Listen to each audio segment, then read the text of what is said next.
Everyone, ayan ang ating pong nilutong menu for today, for dinner, for lunch, ay ayan po sinigang na tilapia, yummy, yummy, tapos na po at luto na yan, kulong-kulo na po siya, at yummy, yummy, sarap po niyan.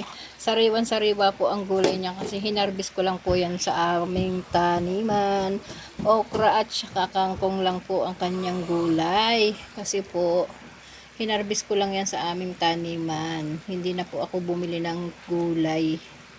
Ang binili ko lang po dyan ay yung tilapia at saka ang ating kamatis. Sibuyas. Ayan, yum yum. For lunch na po yan. At thank you for watching. Ayan, bye bye. I love you to all followers and viewers. Salamat.